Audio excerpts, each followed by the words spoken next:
खेलना, कूदना, शरारतें करना, चिंता रहित बचपन आज शायद कहीं गुम सा हो गया है। वजह किताबों की पढ़ाई, एक दूसरे से आगे बढ़ने की होड़ और अपनी ख्वाहिशों के बोझ तले हमने बच्चों की मासूमियत उनसे कहीं ना कहीं छीन ली है।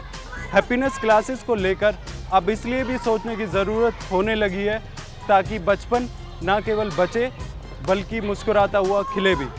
नमस्कार, मैं हूं विपिन चौहान। राज्यसभा टीवी की खास पेशकश में आपका स्वागत है। आज हम बात करेंगे बच्चों पर बढ़ते मानसिक और शारीरिक तनाव से जुड़े हर पहलू पर।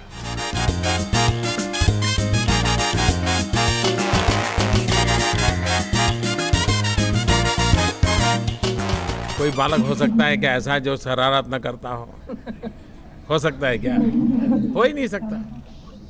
अगर बालक मन, और कभी कभी तो मुझे चिंता होती है कि बचपन बहुत तेजी से मर रहा है। ये बड़ी चिंता का विषय है।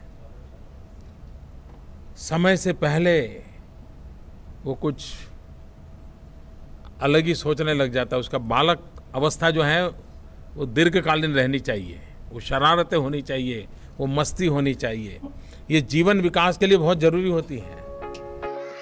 ये क्लास है हंसी की, खिलखिलाते मुस्कुराते जुगनुओं की, जहां सब्जेक्ट है सिर्फ हंसी और खुशी।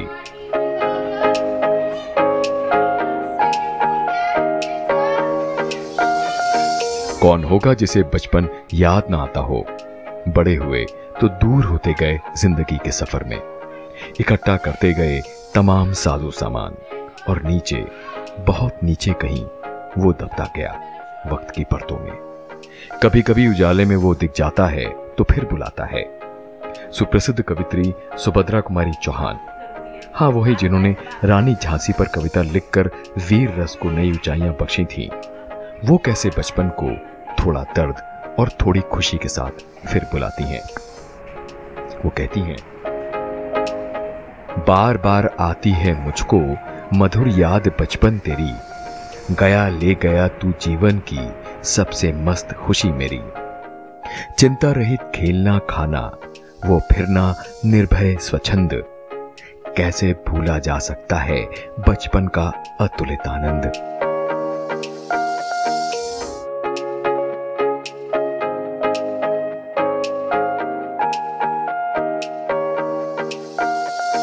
पंछी को उड़ने दो, नदियों को बहने दो, बच्चों को हंसने दो। बचपन एक उम्र नहीं बल्कि जादू सी लगती एक पूरी दुनिया है। खूब सारी मस्ती, ढेर सारा धमाल, जहां दिल की मर्जी ही सब कुछ होती है।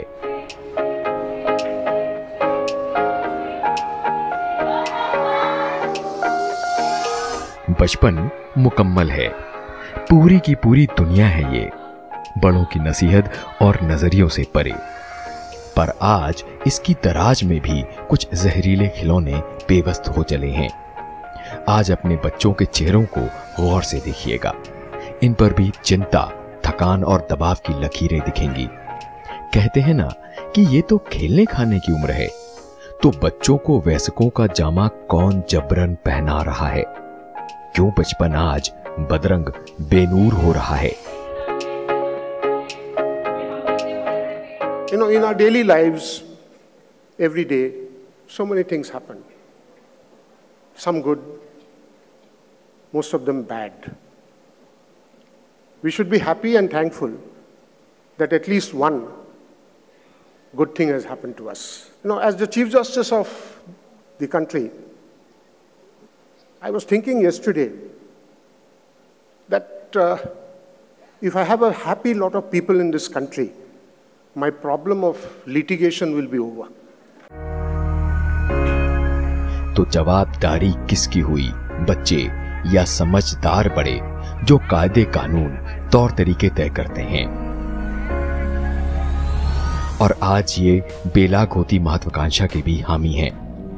जानकारों की माने तो हमारे आधे अधूरे रह गए अरमान बेमौसम मासूम बचपन को बदरंग कर रहे हैं। बदकिस्मती से ये अपना बचाव भी कहां कर सकते हैं। बच्चे नाखुश क्यों हैं आज? एमलगमेशन होता है बहुत सारी एक्सपीरियंसेस का, बहुत सारी लर्निंग का, और बहुत सारी ऐसी चीज़ें जो हम देखते हैं और उनको हम एनश्राइन करते हैं अपने अंदर और हमारी पर्सनैलिटी बन जाती है।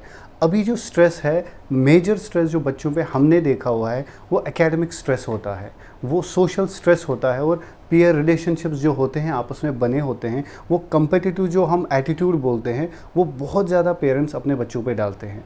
उसकी वजह से जो इंटेलिजेंस होती है बच्चे की वो प्रभावित होती है। मेरिट में आने का दबाव, सबसे आगे रहने का दबाव, फिर उसके बाद शायद माता पिता को भी पता नहीं। तो जिस घर के अंदर ये हॉस्टिलिटी ज़्यादा मिलती है, मारना पीटना ज़्यादा होता है, ओवर कंसर्न ज़्यादा होता है, या क्रिटिसिज्म, जो आप कंपैरिजन की बात कर रहे हैं वो एक क्रिटिसिज्म का ही पार्ट है। जब आप कंपेयर कर रहे हैं तो इसका मतलब उसको क्रिटिसाइज कर रहे हैं। और डायरेक्टिवनेस की अपने हिसाब से काम करवाना, तो बच्चे के मन में आता है कि मैं कठपुतली हूँ। जब ये घर में ज़्यादा होते हैं तो उस घर के अंदर बीमारियाँ ज़्यादा मिलती हैं। तो अक्सर ऐसा देखा गया है कि माँ बाप जो अपने सपने पूरे नहीं कर पा रहे हैं वो बच्चों के अंदर इस तरह के साथ व्यवहार करके उनसे वो अपने सपने पूरे कराना चाहते हैं, पर कहीं ना कहीं वो बैलेंस नहीं बिठा पाते। बचपन सहज और सरल भाव के साथ परवान चढ़े, इसकी बुनियाद डालता है एक खुली सोच रखता और खुशनुमा परिवेश। दूसरे शब्दों में एक उन्नतिशील परिवार। बच्चों से बात करें तो वो समस्या की जड़ कुछ इन वजहों को बताते हैं। बढ़ता सिलेबस, माता पिता की महत्वाकांक्षाएं, शिक्षकों का नियमित दबाव, निजी रुचियों, खेल कूद का घटता समय। आपने जो एक्सपीरियंसेस किए, आपकी जो रिलेशनशिप्स हैं अपने माँ बाप के साथ, आपके जो पेरेंटिंग स्किल्स है जो आप मॉडल कर रहे हो कि मैं कैसा हूँ और मेरा बच्चा कैसा बनेगा, वही चीज़ें बच्चा सब कुछ देख के आगे बढ़ता है। Stress is the major reason जिसकी वजह से आजकल बच्चे डिविएंट जा रहे हैं। डिविएंट एक होता है डिले कि पीछे हूँ मैं परफॉर्म नहीं कर पा रहा, एक होता है डिविएंट कि मैं ऐसी चीज़ें कर रहा हूँ जो आप रोज़ आजकल टीवी न्यूज़ में देखते हो कि किसी ने मारा, किसी ने धक्का दे के बच्चे को ज़ख्मी कर दिया, कोई बच्चा कुछ चाकू लेके गया स्कूल में, रोज़ ये सब चीज़ें होती है। This is because of the disconnect, emotional disconnect between a parent and the child at the very young age. विशेषज्ञों की माने तो कठिन हालात से गुजर रहे बच्चों को ऐसे तंत्र की दरकार होती है जो संवेदनशील हो, आसानी से उपलब्ध हो। पश्चिमी देशों की तुलना में इस मुद्दे पर हम कहीं बहुत पीछे हैं। इसके नतीजे जाहिर हैं कुछ अच्छे नहीं होते हैं। NCRB यानी राष्ट्रीय अपराध रिकॉर्ड ब्यूरो की रिपोर्ट ऐसे कई मंजर का खुलासा करती है। साल 2015 में कुल 8,934 छात्रों ने आत्महत्या की। 2014 में यह संख्या 8,068 थी। इनमें से 2,543 छात्रों की आयु 18 बरस से कम थी। वजह थी परीक्षा में असफलता, पारिवारिक समस्याएं, सामाजिक परिस्थितियां, गरीबी, शारीरिक शोषण। बच्चों में पढ़ाई का तनाव किस कदर बढ़ रहा है? बीते कुछ सालों में परीक्षा परिणाम आने के बाद अखबारों की सुर्खियां और टीवी की हेडलाइंस ने हम सभी को सोचने पर मजबूर कर दिया है। आखिर भविष्य की चिंता में हम उनके वर्तमान के साथ खिलवाड़ क्यों कर रहे हैं? चलिए कहानी में थोड़ा ट्विस्ट लाते हैं। चलते हैं उम्मीद की तरफ, चलते हैं मस्ती की पाठशाला में, जहां स्कूल हो कहीं पर माथे पर शिकन नहीं। स्कूल है अब कूल, वेरी कूल। बच्चों पर पढ़ाई का दबाव कम करने के लिए दिल्ली के सभी 1031 सरकारी स्कूलों में हैप्पीनेस करिकुलम शुरू हुआ है, जो कक्षा 1 से लेकर कक्षा 8 तक लागू किया गया है। दिल्ली में सरकारी स्कूलों में रोजाना 45 मिनट की हैप्पीनेस क्लास लगती है। हैप्पीनेस क्लास यानी स्कूलों में किताबों के बीच से चुराए गए मौज मस्ती के कुछ पल। आखिर क्या करते हैं बच्चे इस क्लास में? चलिए देखते हैं। इस क्लास का मकसद बच्चों का आत्मविश्वास बढ़ाना और उन्हें भावनात्मक रूप से मजबूत करना है। क्लास की शुरुआत मेडिटेशन से होती है।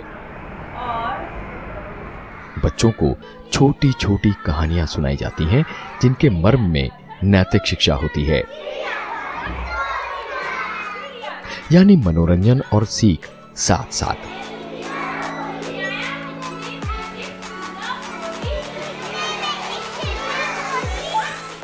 शिक्षा का हिस्सा था। खुश रहना, खुश रखना, खुशी बांटना भारत के समाज का शिक्षा का हिस्सा था। उसको एक्सप्लोर किया और आज दिल्ली के सरकारी स्कूलों में हमने हैप्पीनेस करिकुलम के नाम से उसको शुरू किया है। और 1 साल के अनुभव के आधार पर मैं कह सकता हूँ कि बच्चों को हैप्पीनेस की समझ बनाई जा सकती है। हैप्पीनेस पढ़ाने और पढ़ाने के लिए इन टीचर्स को स्पेशल ट्रेनिंग दी गई है। आज रोजाना लगभग 8 लाख बच्चे हैप्पीनेस क्लास का हिस्सा बनते हैं। आई थिंक हैप्पीनेस करिकुलम आपको अपने आप को समझने में भी बहुत हेल्प करता है, साथ ही आप जिस जगह पे प्लेस्ड हैं आपको आसपास के परिवेश को समझने में भी बहुत हेल्प मिलती है। So I feel that it is building a healthy relationship with your own self and also with the surroundings. तो ये जो 2 चीज़ें हैं मुझे लगता है ये बहुत इंपॉर्टेंट है कि आप सेल्फ में अपनी एबिलिटीज़ को भी अपनी एबिलिटीज़ में बिलीव करने शुरू करते हैं। मानव संसाधन मंत्रालय भी बच्चों पर पढ़ाई के बोझ को कम करने के लिए पाठ्यक्रम में बदलाव कर रहा है। साथ ही स्कूल के बच्चों के बैग के वजन को लेकर 2018 में गाइडलाइंस बनाई गई थीं, जिनका लक्ष्य 1ली से 10वीं कक्षा तक के बच्चों के बैग के वजन को घटाना था।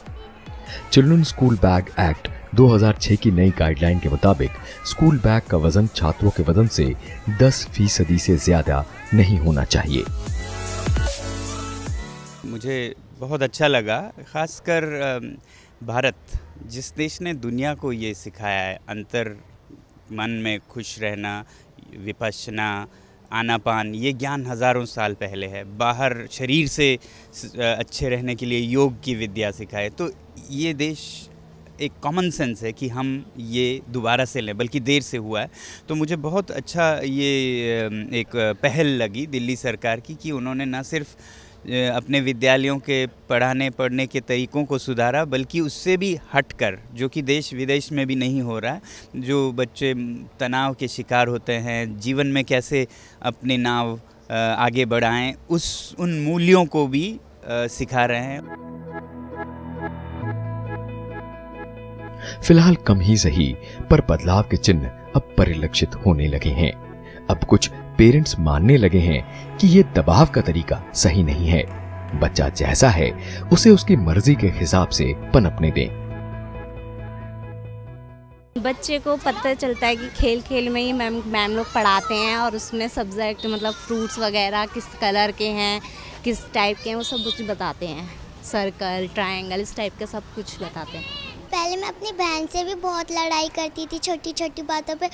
जब से मैंने ध्यान दिया मेरे को ये समझ आया कि छोटी छोटी बात पे हमें लड़ाई नहीं करनी चाहिए। और मैं पहले स्टेज पे कहीं पे भी बिल्कुल नहीं बोल पाती थी, डरती थी मेरा ये सवाल गलत हो गया तो मेरे को डांट पड़ सकती है। मैंने ध्यान लगाया तो ये सब कुछ ईजी हो गया। अब मैं आपसे बहुत बोलती हूँ, मैम भी कहती है थोड़ा चुप हो जा, इतना मत बोला कर। बच्चों के चौतरफा विकास के लिए पढ़ाई के साथ फिजिकल एक्टिविटी भी जरूरी है। तो पढ़ाई तो किसी तरह पूरी हो जाती है, पर खेल कूद द्वारा होती वर्जिश की कमी जीवन में कहीं आगे चल के तमाम शारीरिक कष्टों का कारक बनती है, हीन भावना पैदा करती है।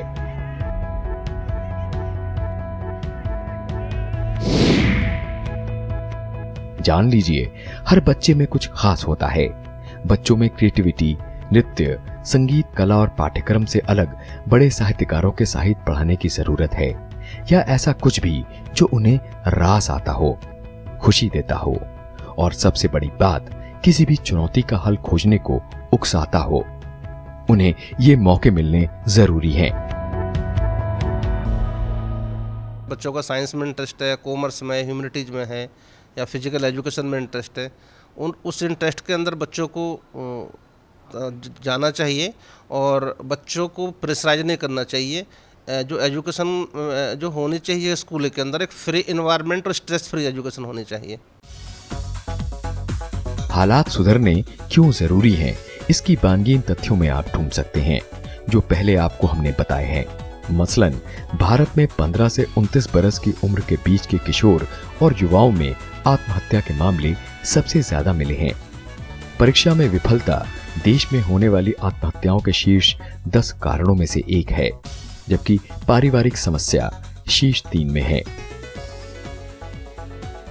वो माँ बाप विफल है जो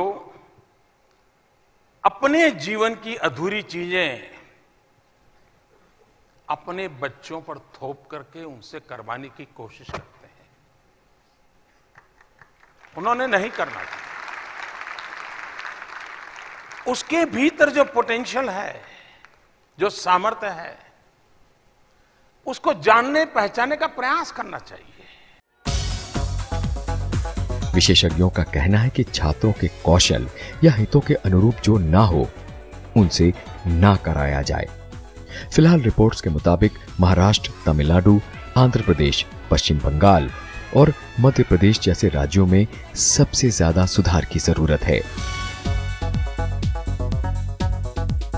वैसे आपको एक बात और बताते हैं कि कई मामलों में बच्चों के मन में आत्महत्या करने की भावना नहीं होती है, पर वो लगातार बने दबाव के चलते संतुलन खो बैठते हैं। तस्वीर का एक और जरूरी पहलू आपसे साझा करते हैं। आज सोशल मीडिया और इंटरनेट ने बच्चों और अभिभावकों के बीच दूरियां बढ़ा दी हैं। स्मार्टफोन का बहुत ज्यादा इस्तेमाल बच्चों के शारीरिक और मानसिक स्वास्थ्य पर भी बुरा असर डाल रहा है। WHO ने पेरेंट्स को सलाह दी है कि वो 2 से 5 बरस तक के बच्चों को 1 घंटे से ज्यादा टीवी, मोबाइल या कंप्यूटर पर टाइम ना बिताने दें। बेहतर तो यही होगा कि इस उम्र के बच्चों को इलेक्ट्रॉनिक गैजेट से पूरी तरह दूर रखा जाए। जानकारों के मुताबिक अभिभावकों को भी सोशल मीडिया से परहेज करना चाहिए और पारिवारिक रिश्तों की डोर मजबूत करने पर तवज्जो देनी चाहिए। वैसे अब तो यूनाइटेड नेशंस यानी संयुक्त राष्ट्र भी बाकायदा हैप्पीनेस रिपोर्ट जारी कर रहा है। हालिया रिपोर्ट 156 देशों को इस आधार पर रैंक करती है कि उनके नागरिक खुद को कितना खुश महसूस करते हैं। चिंता, उदासी और क्रोध सहित नकारात्मक भावनाओं में वृद्धि हुई है। फिनलैंड को लगातार दूसरे बरस दुनिया का सबसे खुशहाल देश माना गया है। डेनमार्क, नॉर्वे, आइसलैंड और हॉलैंड इसके बाद आते हैं। रिपोर्ट के मुताबिक लगभग 25 वर्षों से चल रहे गृह युद्ध के चलते दक्षिण सूडान के लोग अपने जीवन से सबसे ज्यादा निराश हैं। इसके बाद मध्य अफ्रीकी गणराज्य 155 पे, अफगानिस्तान 154 पर, तंजानिया 153 पर और रुवांडा 152वें नंबर पर हैं।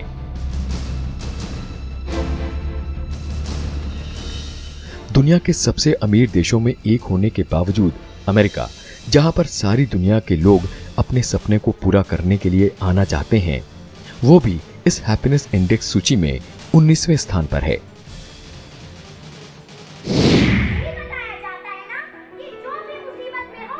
फिलहाल भारत में आम जनमानस के जीवन में सुधार की कोशिशें सरकार विभिन्न योजनाओं के माध्यम से कर रही है। ये नई शिक्षा नीति स्कूली शिक्षा 3 वर्ष के बच्चे से लेकर के 3 वर्ष का बच्चा 6 वर्ष तक वो खुले आसमान के नीचे उसका परिवेश कैसा बनना चाहिए, उस बच्चे का उसके में कैसे संस्कार आने चाहिए और उसकी अपनी भाषा में, अपनी मातृभाषा में, जिस भाषा में वो पैदा हो रहा है उस भाषा को कैसे अंगीकार करते हुए उसको विकास करना है। और 3 वर्ष से लेकर के और उच्च शिक्षा के स्तर तक, अनुसंधान तक। आपकी जानकारी के लिए राजधानी दिल्ली की तर्ज पर दूसरे देशों में भी हैप्पीनेस क्लास के कॉन्सेप्ट्स को अब अपनाया जा रहा है।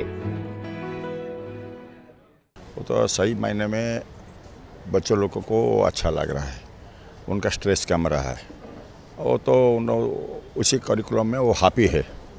तो आपको सोच रहा है तो सब जगह तो लगना चाहिए, लेकिन दिल्ली का जो कंपोजिशन है, दिल्ली का जो परिस्थितियाँ है और हर एक राज्य में वैसी परिस्थितियाँ नहीं है, तो कैसे आपको लागू करा जा सकता है, उसका हम जाने का बाद, हमारा सीएम से बात करने का बाद उसको सोचेंगे। लेकिन वो अच्छे प्रोग्राम है, उसका अच्छा रिजल्ट मिल रहा है। देखिए, ऐसा है कि मध्य प्रदेश और दिल्ली की स्थिति अलग अलग है। दिल्ली में लगभग 1000 स्कूल हैं, हमारे यहाँ लगभग 1.5 लाख स्कूल हैं, लेकिन कोई अच्छी चीज़ कहीं होती है तो निश्चित रूप से हर कोई व्यक्ति उससे सीखता है, और उसने सीखने के बाद क्या हम कर सकते हैं उस पर हम लोग विचार करेंगे। सहज और सरल जीवन सुख की कुंजी है।